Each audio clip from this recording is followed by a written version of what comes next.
अत्यंत महत्वपूर्ण परियोजनाओं के लोकार्पण और शिलान्यास के लिए आयोजित आज के इस समारोह में मुख्य अतिथि के रूप में उपस्थित लखनऊ के लोकप्रिय सांसद और देश के यशस्वी रक्षा मंत्री आदरणीय श्री राजनाथ सिंह जी,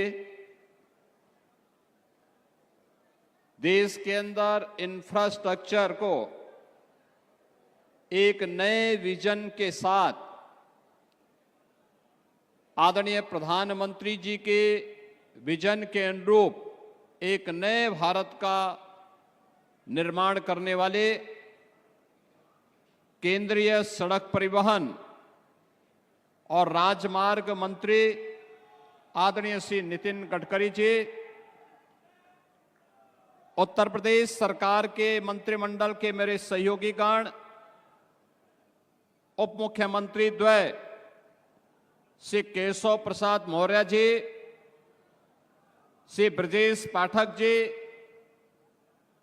राज्यसभा के माननीय सांसद डॉक्टर दिनेश शर्मा जी, श्री ब्रिजलाल जी, श्री संजय सेठ जी, लखनऊ की महापौर श्रीमती सुषमा खड़कवाल जी, विधान परिषद के माननीय सदस्य श्री मुकेश शर्मा जी, रामचंद्र प्रधान जी, पवन सिंह चौहान जी, अवनीश सिंह पटेल जी, माननीय विधायक डॉक्टर नीरज बोरा जी, ओपी श्रीवास्तव जी, योगेश शुक्ला जी, अमरेश कुमार जी, महानगर के अध्यक्ष श्री आनंद द्विवेदी जी, भारतीय जनता पार्टी के सभी पदाधिकारी और उपस्थित कार्यकर्ता बहनों और भाइयों, मैं सबसे पहले प्रदेश की राजधानी को राजधानी के अनुरूप अत्याधुनिक सुविधाओं से युक्त करने के लिए और सरदेव अटल जी के सपनों का लखनऊ बनाने के लिए लखनऊ के लोकप्रिय सांसद और देश के यशस्वी रक्षा मंत्री जी का केंद्रीय सड़क परिवहन और राजमार्ग मंत्रालय के माननीय मंत्री आदरणीय श्री नितिन गडकरी जी का आज के इस समारोह में लखनऊ वासियों की ओर से, प्रदेश वासियों की ओर से हृदय से स्वागत करता हूं, अभिनंदन करता हूं। बहनों और भाइयों, आज लखनऊ को 1000 करोड़ रुपए की अधिक परियोजनाओं की सौगात, जिसमें 440 करोड़ रुपए की लागत की राष्ट्रीय राजमार्ग के 2 महत्वपूर्ण परियोजनाओं और लगभग 600 करोड़ रुपए की लागत से उत्तर प्रदेश सरकार के अनेक परियोजनाओं के लोकार्पण और शिलान्यास का कार्य अभी हमारे दोनों केंद्रीय मंत्रियों के करकमलों से यहां पर शिलान्यास और लोकार्पण का कार्यक्रम संपन्न हुआ है। इस समारोह में मैं अपने दोनों केंद्रीय मंत्रियों का हृदय से स्वागत करता हूं, अभिनंदन करता हूं।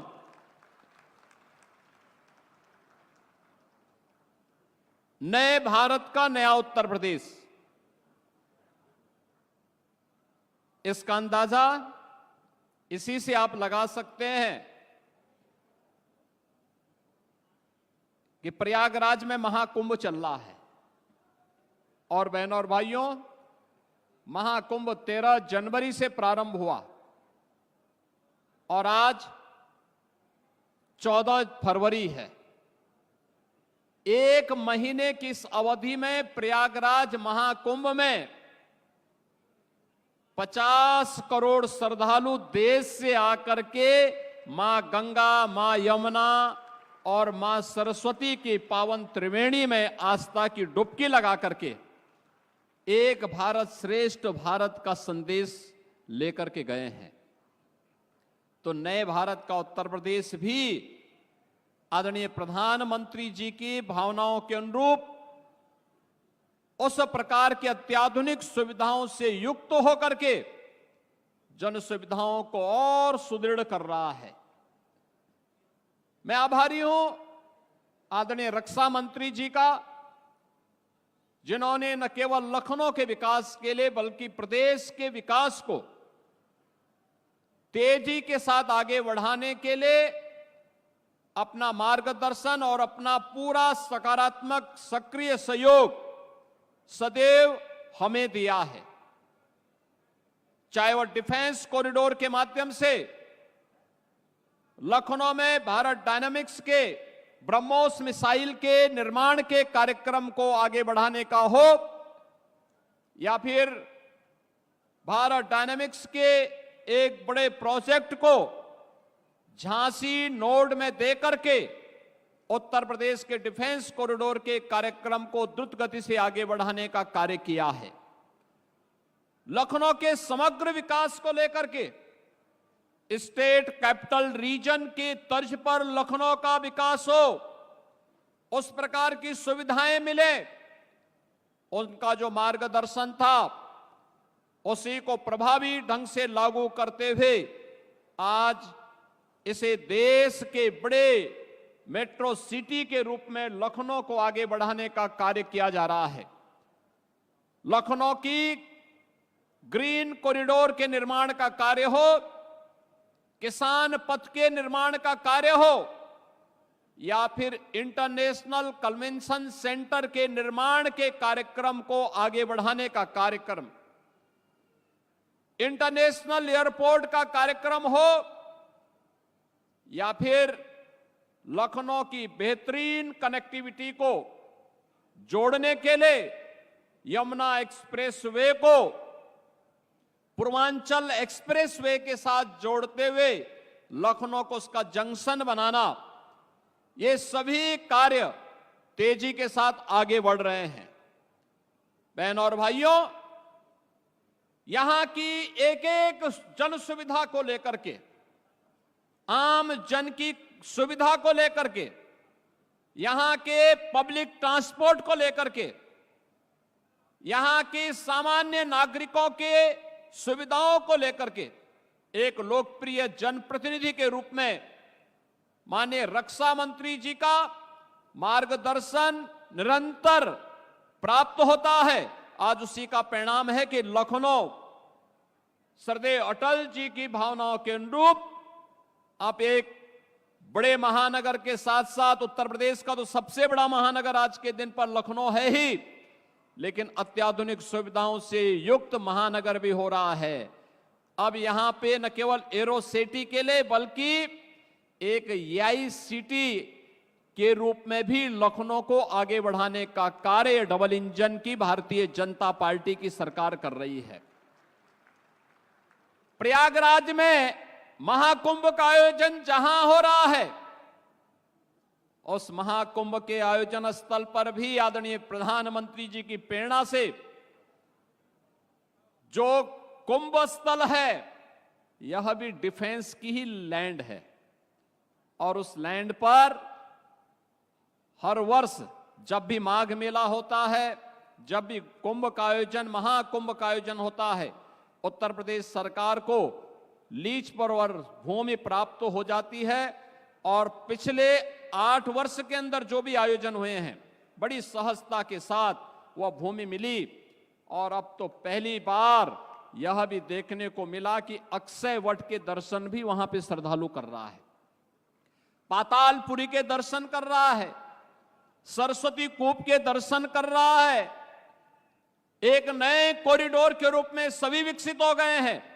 याद करिए, स्वतंत्र भारत में 1947 से लेके 2019 तक जहां तक आम जन और श्रद्धालु नहीं पहुंच पाता था, ये डबल इंजन की भारतीय जनता पार्टी की सरकार और आदरणीय रक्षा मंत्री जी के कारण आज वहां पर भी श्रद्धालु पहुंच करके उन सुविधाओं का उपयोग कर पा रहा है। सैकड़ों वर्षों से बनी हुई दबी हुई भावनाओं को, दबी हुई आस्था को एक नया सम्मान प्रयागराज में मिल रहा है। एक तरफ महाकुंभ का आयोजन और दूसरी तरफ वहां के इंफ्रास्ट्रक्चर को लेकर के। बहनों और भाइयों, कल्पना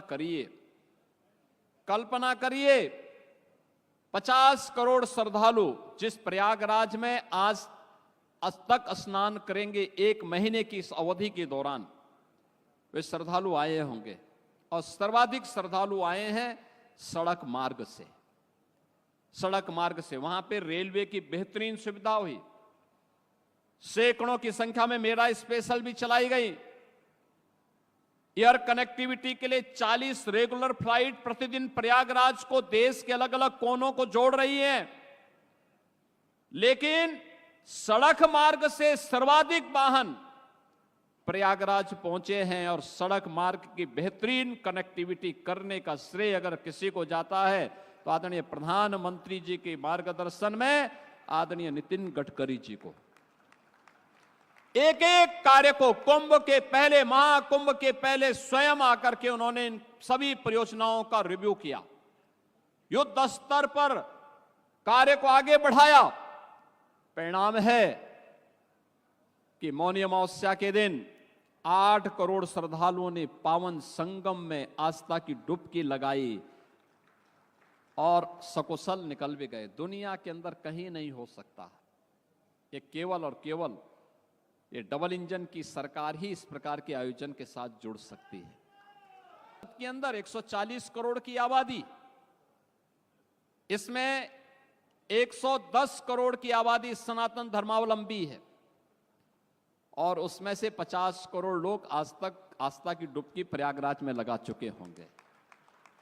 इतना बड़ा आयोजन होना, प्रयागराज को रिंग रोड के रूप में सौगात देना, लखनऊ रायबरेली प्रयागराज की कनेक्टिविटी को 6 लेन की कनेक्टिविटी के साथ जोड़ना, प्रयागराज के अंदर के सड़कों को फ्लाईओवर के साथ जोड़ना, 2 लेन को 4 लेन को 6 लेन के साथ जोड़ने का कार्य डबल इंजन की भारतीय जनता पार्टी की सरकारों ने किया और राष्ट्रीय राजमार्ग और केंद्रीय राजमार्ग विभाग मंत्रालय को जो भी प्रस्ताव हम लोगों ने महाकुंभ की दृष्टि से भेजे थे, उन सभी प्रस्तावों को आदरणीय गडकरी जी ने एक झटके में स्वीकृत करते हुए महाकुंभ को भव्य और दिव्य बनाने के लिए अपना पूरा योगदान दिया। आज उसका परिणाम है कि प्रतिदिन करोड़ों की संख्या में श्रद्धालु आकर के आस्था की डुबकी आसानी से लगा पा रहा है। मैं इस अवसर पर अपने दोनों यशस्वी नेताओं का एक बार फिर से प्रदेश की राजधानी लखनऊ में हृदय से स्वागत करता हूं और इस अवसर पर मैं आदरणीय गडकरी जी के संज्ञान में इस बात को जरूर लाना चाहूंगा कि इस बार जो स्केल है वहां पर, इसको देखते हुए हमारी कैबिनेट ने भी 22 जनवरी को प्रयागराज में जाकर के सामूहिक रूप से आस्था की डुबकी लगाई थी और तब हम लोगों ने महसूस किया था कि गंगा नदी में शास्त्री ब्रिज के पैरेलल एक नया ब्रिज बनना बहुत आवश्यक है।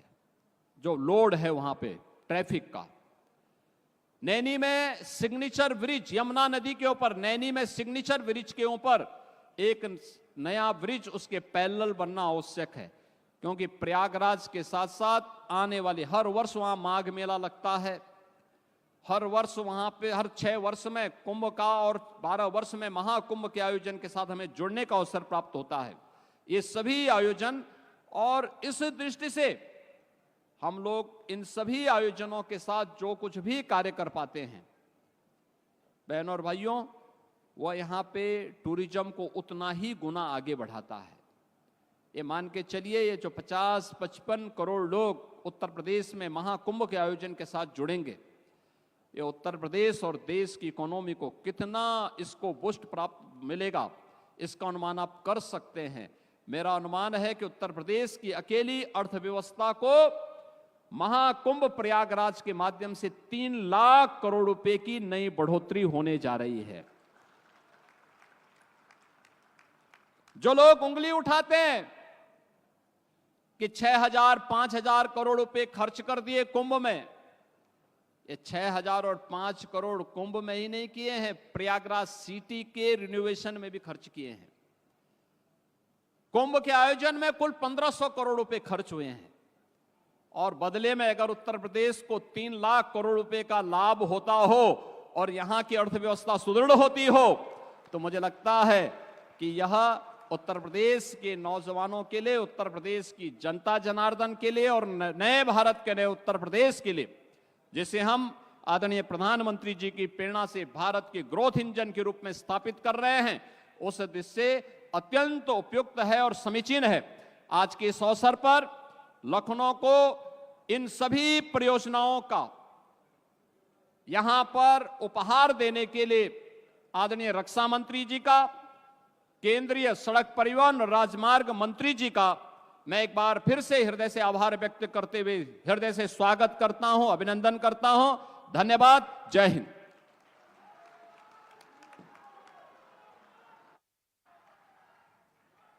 बहुत बहुत धन्यवाद, आभार माननीय मुख्यमंत्री जी आपके प्रेरणादायी उद्बोधन के लिए। हमारे माननीय प्रधानमंत्री जी का यह स्वप्न है कि हमारा देश उत्कृष्ट राष्ट्रीय राजमार्गों से सुसज्जित हो ताकि जनमानस को सुविधाएं प्राप्त हों और देश का उत्तरोत्तर विकास हो, और उनके इस स्वप्न को साकार करने को पूरी श्रद्धा से कृत संकल्पित है माननीय मंत्री सड़क परिवहन और राष्ट्रीय राजमार्ग। आधुनिक भारत के शिल्पी माननीय श्री नितिन गडकरी जी से विनम्र अनुरोध है कि अपने आशीर्वचनों से हम सबका मार्ग प्रशस्त करें। जी, मैं अनुरोध करूंगी राष्ट्र की सुरक्षा और विकास के लिए संकल्पबद्ध माननीय रक्षा मंत्री जी, जो हम सबके लोकप्रिय सांसद हैं, जोरदार तालियों से स्वागत करेंगे।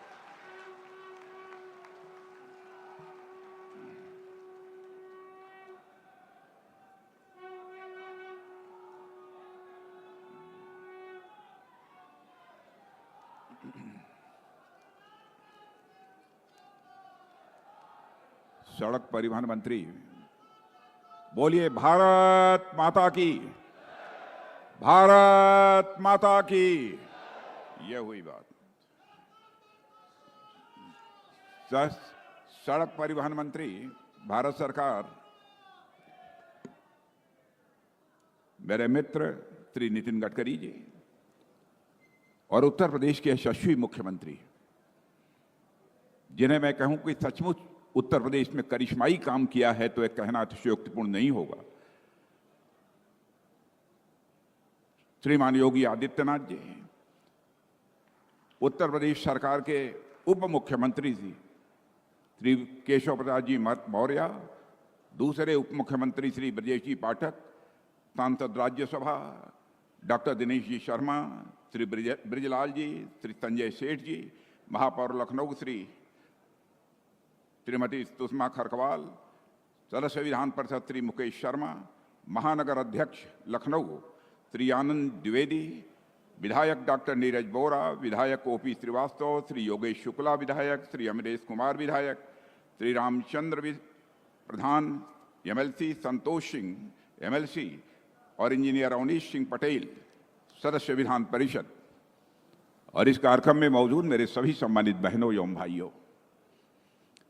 बहनों भाइयों, नाम आमंत्रित किया गया था हमारे मित्र नितिन गडकरी जी का, लेकिन हमारे शहर में आए हुए हैं, इसलिए मैंने फैसला किया कि मैं बाद में बोलूंगा।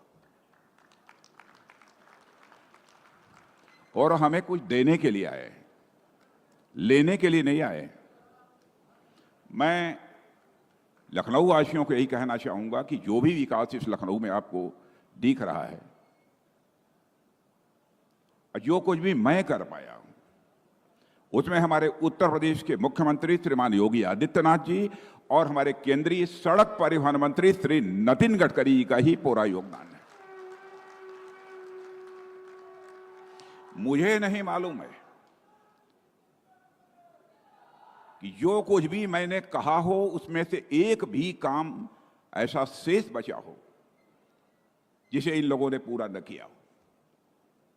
इसलिए मैं सभी लखनऊ वासी जो भी यहां पर मौजूद हैं उन सभी से मैं निवेदन करूंगा कि एक बार श्रीमान नितिन गडकरी जी और हमारे मुख्यमंत्री श्रीमान योगी आदित्यनाथ जी का अपने स्थान पर खड़े होकर और 1 मिनट तक तालियां बजाकर उनका अभिनंदन करें।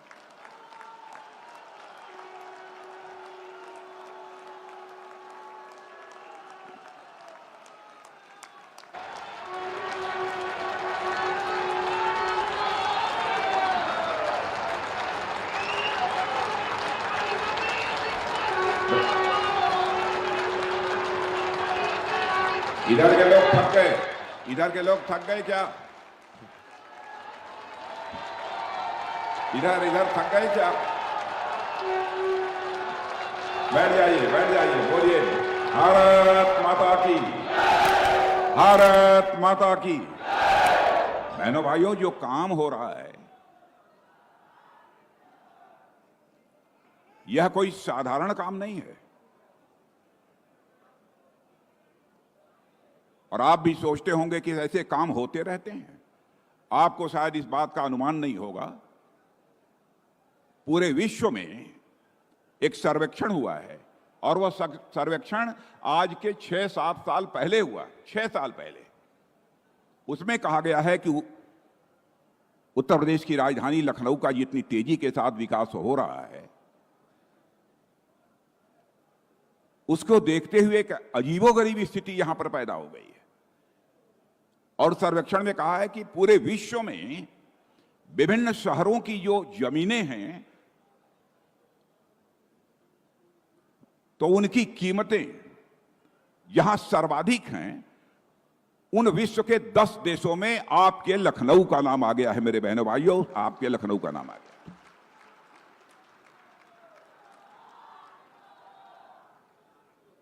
इसलिए मैंने आप सबसे कहा था इसका स्वागत करने के लिए। और आप सब जानते हैं कि इस देश में लंबे समय तक अर्बन और रूरल इंफ्रास्ट्रक्चर की जरूरत की अनदेखी की गई, लंबे समय से।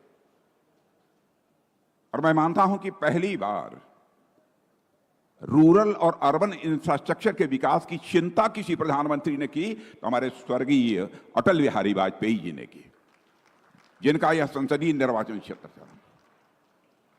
और पिछले 10 वर्षों में मोदी जी के नेतृत्व में मैं सड़क परिवहन मंत्री श्री नितिन गडकरी जी के बारे में कहना चाहूंगा। और जो मैं कह रहा हूं वो अतिशयोक्तिपूर्ण नहीं है।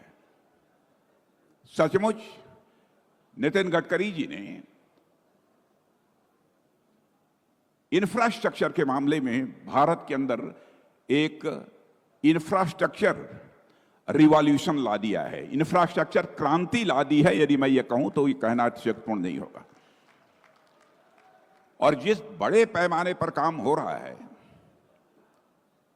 मैं केवल अर्बन इंफ्रास्ट्रक्चर की बात आप लोगों के सामने रखना चाहूंगा।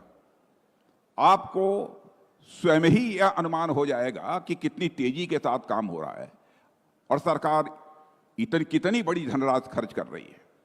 2004 से लेकर 2014 तक 10 वर्षों के अंदर अर्बन इंफ्रास्ट्रक्चर डेवलपमेंट पर जहां पर केवल 1,78,000 करोड़ रुपए खर्च हुए थे। बहनों भाइयों, आपको जानकर खुशी भी होगी, आश्चर्य भी होगा कि हमारे प्रधानमंत्री मोदी जी के नेतृत्व में हमारे श्रीमान नितिन गडकरी जी ने 2014 से लेकर 2024 के बीच 28,52,000 करोड़ का निवेश किया है इंफ्रास्ट्रक्चर डेवलपमेंट में।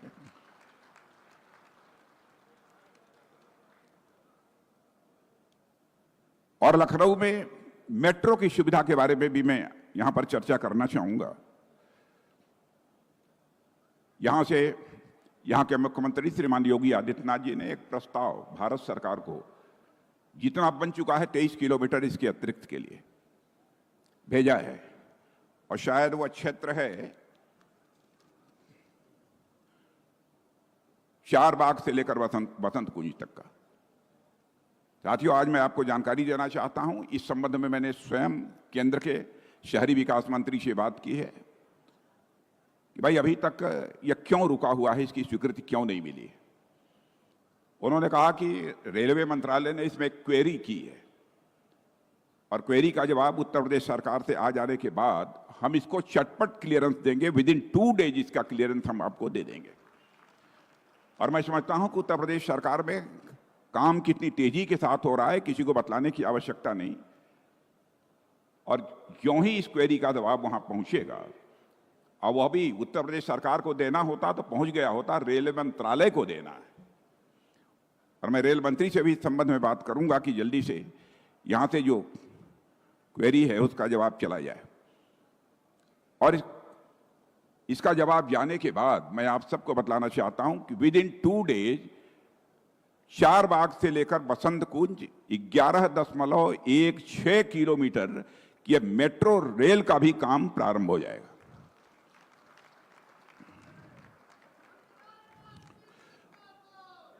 और मेरे बहनों भाइयों, इस बार जो बजट आया है केंद्र का, उसमें भी रेलवे स्टेशन के विकास पर विशेष ध्यान दिया गया है। उस विस्तार में मैं नहीं जाना चाहता हूं कि किन किन रेलवे स्टेशन का किस किस प्रकार से विकास होगा। वैसे लखनऊ में कई रेलवे प्लेटफॉर्म्स है, आपने देखा होगा कि उसका कितनी तेजी के साथ विकास हुआ है। हमारे प्रधानमंत्री मोदी जी के नेतृत्व में भारत कितनी तेजी के साथ प्रगति कर रहा है, सचमुच सारा विश्व अचंभित है। और लोग यह मानते हैं कि आज हमारा भारत अर्थव्यवस्था के आकार के मामले में जो दुनिया के देशों में 11वें स्थान से जंप लेकर 5वें स्थान पर आ गया है। और ऐसे ही प्रगति की रफ्तार बनी रही, विकास की रफ्तार बनी रही। 2027 आते आते यानी 2.5 वर्षों के बाद ही हमारा भारत धन दौलत के आकार के मामले में दुनिया की टॉप 3 कंट्रीज में आकर खड़ा हो जाएगा। और आप सबके लिए तो इस बार का जो बजट पेश हुआ है, मैं समझता हूं आप सबको तो बेहद खुशी हुई होगी। और विशेष रूप से जो मध्यम वर्गीय लोग हैं, नौकरी पेशा लोग हैं, उनके लिए तो वह दिन बहुत ही सुखद रहा होगा। बहनों भाइयों, पहले केवल 7 लाख रुपए तक कोई इनकम टैक्स नहीं लगता था, लेकिन इस बार के बजट में हमारे प्रधानमंत्री ने व्यवस्था कर दी है 12 लाख रुपए तक की जिनकी आमदनी है, 0 टैक्स, एक भी पैसा टैक्स नहीं लगेगा, इसकी व्यवस्था कर दी है। तो इस बजट के भी बहुत विस्तार में न जाते हुए मैं इतना ही कहना चाहूंगा, मेरी कोशिश है कि हमारा लखनऊ देश नहीं दुनिया के गिने चुने शहरों में गिना जाए, और जहां महसूस कर सकें लोग कि लखनऊ जाकर यदि मैं रहूं तो हमारा भविष्य सुनहरा होगा, ऐसी कल्पना करने लगे लोग। हम ऐसा लखनऊ को बनाना चाहते हैं। और विश्व स्तरीय इंफ्रास्ट्रक्चर के साथ साथ इन्वेस्टमेंट और बिजनेस हब के रूप में भी लखनऊ को तैयार करने की आवश्यकता है। लेकिन इतनी सारी बातें हो जाने के बाद आप जानते हैं कि जब भी नितिन जी आते हैं तो मैं कुछ मांगता हूं, और कुछ मांगा था तो वह तो इन्होंने दे दिया है। इतने सारे पेपर लेकर आप सबके सामने खड़ा हूं क्योंकि मैं तो आपका प्रतिनिधि हूं, अपनी लखनऊ की जनता का सेवक हूं। बहनों भाइयों, मैंने पिछली बार मांग की थी सड़क परिवहन मंत्री जी से, नितिन जी से, कि लखनऊ के अमर शहीद पथ के पास सर्विस रोड और अंडरपास के लिए कुछ कर दीजिए, यहां से बनवा दीजिए। 45 करोड़ रुपया उन्होंने स्वीकृत कर दिया।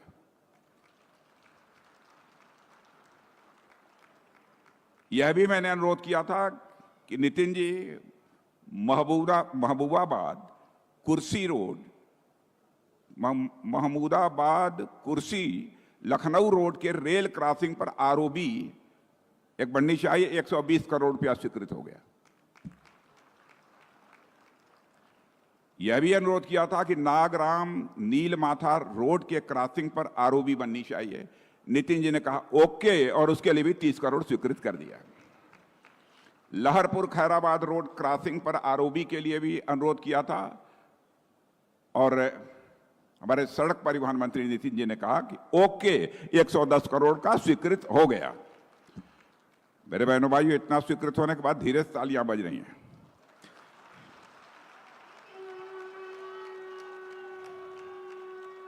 और यह भी मैंने नितिन जी से अनुरोध किया था कि सेतु बंधन योजना के तहत कुछ काम और थे आरओबी के। उसी पुलिया तक 171 करोड़ रुपए की लागत से निर्मित 4 लेन फ्लाई ओवर का लोकार्पण आज हुआ है।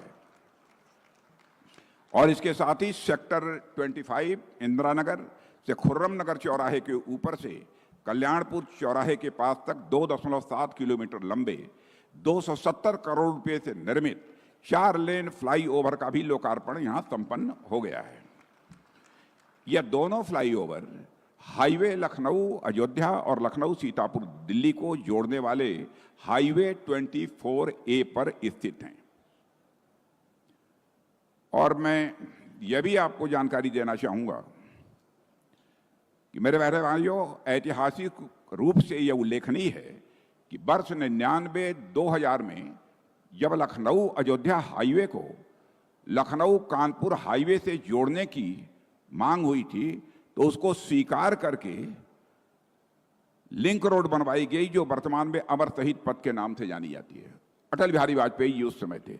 अब सौभाग्य से आज जिस पद पर नितिन जी हैं, उस समय सरफेस ट्रांसपोर्ट मिनिस्टर यानी रोड ट्रांसपोर्ट मिनिस्टर मैं ही था। उसे बढ़ाकर पॉलिटेक्निक चौराहे से मुंशी पुलिया होते हुए इंजीनियरिंग कॉलेज के पास सीतापुर हाईवे से जोड़ा गया और 4 लेन चौड़ीकरण किया गया था। इस प्रकार सीतापुर हाईवे से कानपुर हाईवे तक निर्बाध आवागमन सुनिश्चित हो गया है। आज इस अवसर पर इस मार्ग के ऊपर बनाए गए इन दोनों फ्लाईओवरों के निर्माण से यह मार्ग मैं कह सकता हूं कि 2 गुना चौड़ा हो गया है। यह फ्लाईओवर आवश्यक क्यों है?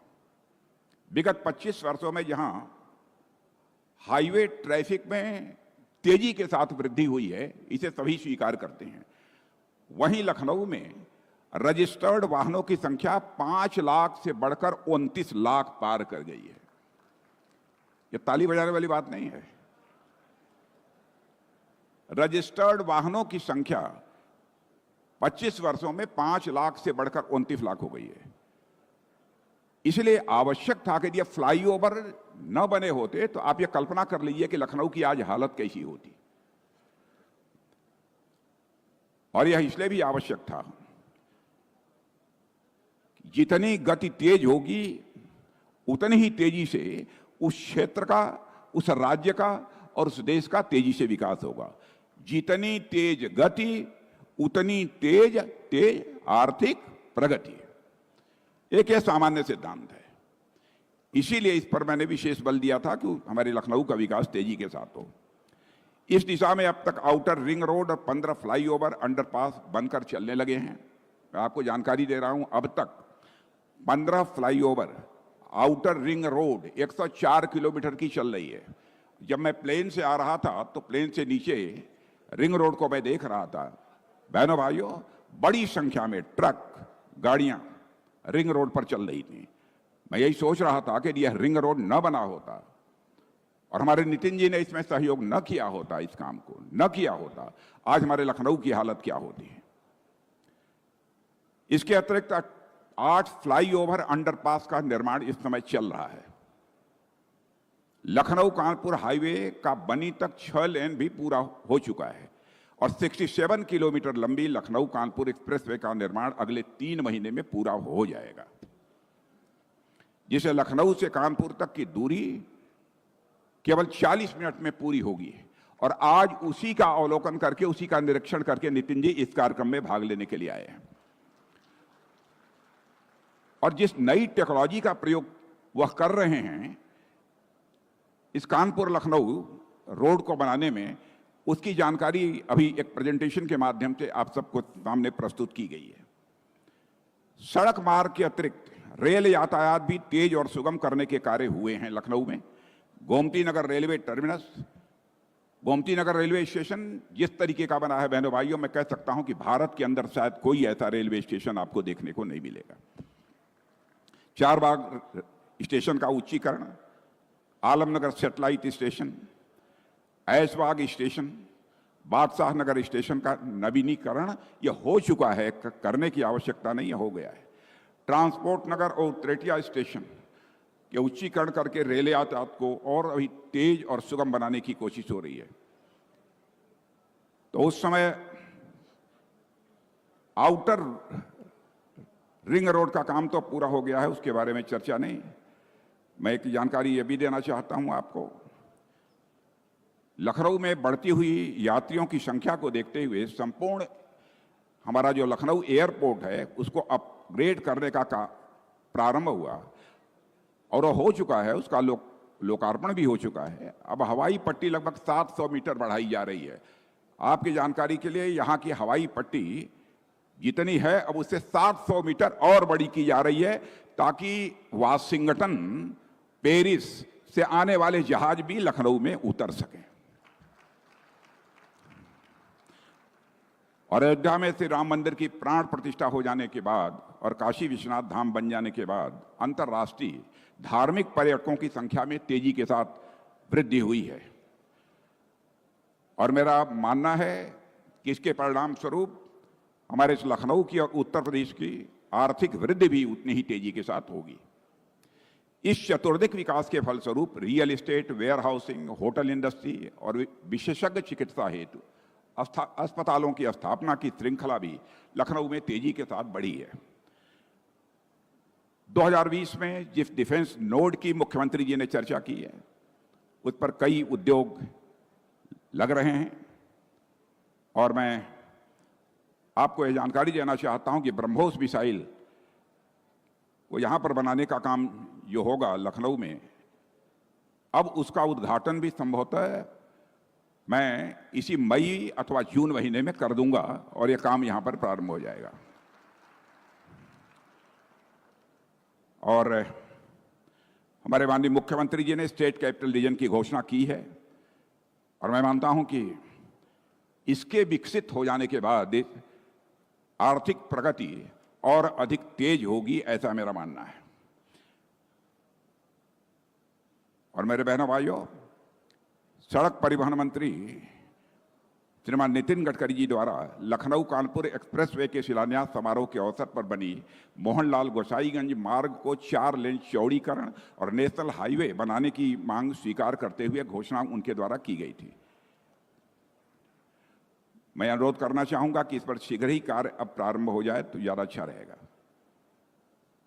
और इसके अतिरिक्त समय समय पर अन्य जिन कार्यों की स्वीकृति हेतु अनुरोध किया गया था और जिनके संबंध में हमारे नितिन गडकरी जी द्वारा घोषणाएं भी की गई थी, उन पर भी शीघ्र ही कुछ कार्य हो गए हैं, कुछ को कराए जाने की आवश्यकता है। और आगे हमने कुछ और मांगे की हैं 6, 7, 8 रोड्स का, उसका ज्ञापन उनको दे दिया है।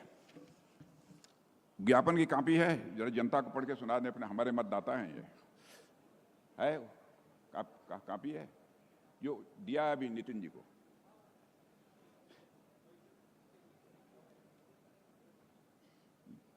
ले ले ले ले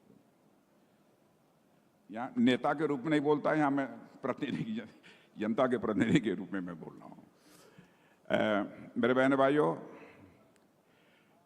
अमर शहीद पथ के ऊपर 4 लेन एलिवेटेड कॉरिडोर और कमता चौराहे पर क्लोवर लीफ तथा गोमती नगर रेलवे टर्मिनस पर आने जाने हेतु लीफ का निर्माण, सीतापुर हाईवे 24A पर स्थित इंजीनियरिंग कॉलेज चौराहे पर फ्लाईओवर का निर्माण, आउटर रिंग रोड के लखनऊ कानपुर हाईवे, लखनऊ रायबरेली, लखनऊ अयोध्या, लखनऊ सीतापुर हाईवे के आउटर रिंग रोड पर इंटरसेक्शन पर वाहन उतरकर दाहिनी ओर मुड़ने पर निरंतर जाम की कठिनाई बनी रहती है। नितिन जी, इन स्थानों पर लीफ का निर्माण होना चाहिए। कुकरैल फ्लाईओवर से खुर्रम नगर एलिवेटेड पर पहुंच मार्ग हेतु भी एक लीफ का निर्माण होना चाहिए। लखनऊ अयोध्या हाईवे पर स्थित पॉलिटेक्निक चौराहा और राजमार्ग 24A पर स्थित खुर्रम नगर फ्लाई ओवर को शहर से जोड़ने वाला समतामूलक चौराहे पर क्लोवर लीफ का भी निर्माण, इसकी भी मैंने मांग की है। संपूर्ण लखनऊ शहर की ट्रैफिक समस्याओं का अध्ययन करके उसके निराकरण और इंटीग्रेटेड ट्रैफिक प्लान हेतु रुड़की यूनिवर्सिटी अथवा राइट्स को नियुक्त करके इंटीग्रेटेड ट्रैफिक प्लान तैयार किए जाने की भी मैंने मांग की है। बनी मोहनलालगंज गोसाईगंज राज्य मार्ग 173 को नेशनल हाईवे घोषित करते हुए 4 लेन चौड़ीकरण करने की भी मांग की है। राजाजीपुरम पारा रोड से कालिदास मार्ग तक हैदर कैनाल के ऊपर एलिवेटेड एक्सप्रेसवे का निर्माण भी कराने की मांग मैंने की है। अब अंत में सुनो आप, बैठ जाए, अंत में सुनिए। और आपको जानकर खुशी होगी कि हमारे सड़क परिवहन मंत्री श्रीमान नितिन गडकरी जी ने 2 को छोड़कर, जिसमें कठिनाई है लेकिन उसका भी समाधान निकालने की कोशिश करेंगे, सारी मांगों को स्वीकृत कर लिया है।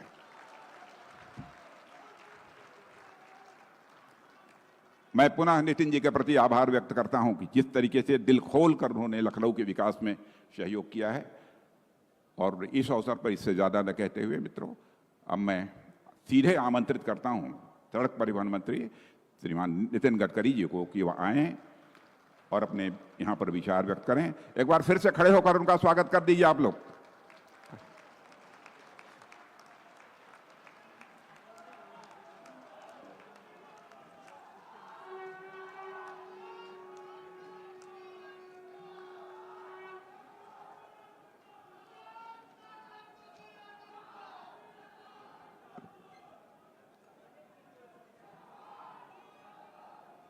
हमारे पार्टी के पूर्व अध्यक्ष और हमारे देश के रक्षा मंत्री आदरणीय राजनाथ सिंह जी,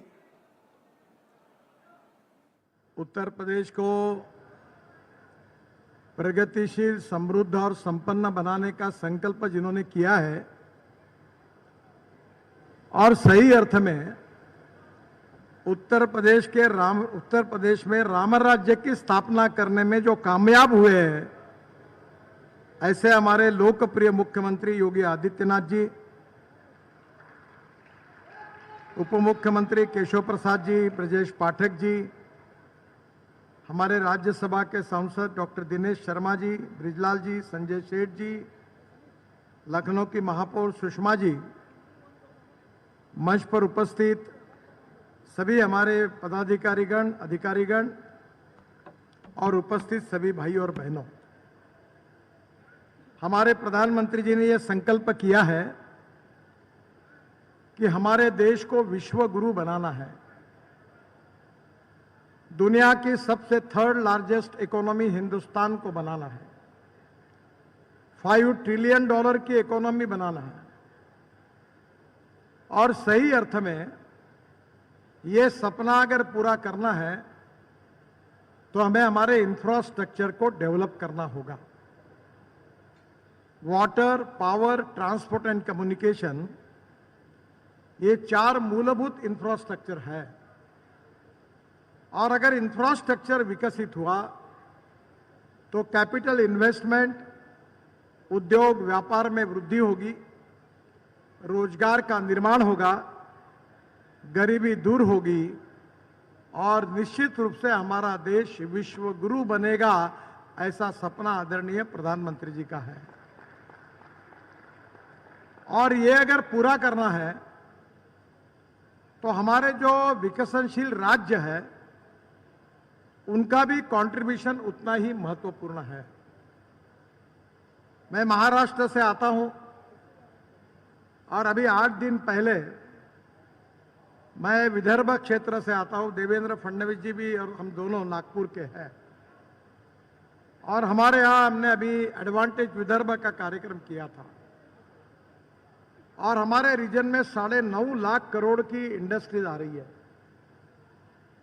और जब मैंने ये देखा कि वहां इतना बड़े प्रमाण पर डेवलपमेंट हो रही है, तब मुझे याद आया कि योगी जी ने जब मुझे बुलाया था तो उत्तर प्रदेश में इन्वेस्टमेंट करने के लिए उन्हें दुनिया से बड़े बड़े उद्योगपतियों को आमंत्रित किया था। और कोई भी उद्योगपति जब आता है तो पहले यह पूछता है कि पावर है क्या, पानी है क्या, रोड की व्यवस्था है क्या। अगर रोड अच्छे नहीं होंगे तो लॉजिस्टिक कॉस्ट बढ़ेगी और लॉजिस्टिक कॉस्ट बढ़ेगी तो कोई आएगा ही नहीं। अमेरिका में और यूरोपियन कंट्री की जो लॉजिस्टिक कॉस्ट है वो 12% है। चाइना में लॉजिस्टिक कॉस्ट 8% है। और हिंदुस्तान का, हम सबका ये दुर्भाग्य है कि इसके पहले, हमारी सरकार आने के पहले, मोदी जी आने के पहले उन सरकारों ने इसके तरफ ध्यान नहीं दिया, जिसके कारण हमारी लॉजिस्टिक कॉस्ट 16% है। और हमने ये संकल्प किया है कि आने वाले 2 साल के अंदर हिंदुस्तान की लॉजिस्टिक कॉस्ट हम सिंगल डिजिट यानी 9% पर लाएंगे। और ये अगर 9% में आएगी तो हमारा एक्सपोर्ट 1.5 गुना बढ़ेगा और हमारे देश के करोड़ों युवाओं के हाथ को काम मिलेगा और हिंदुस्तान सुखी, समृद्ध और संपन्न बनेगा। और मुझे खुशी है कि आज उत्तर प्रदेश बीमारू स्टेट नहीं रहा।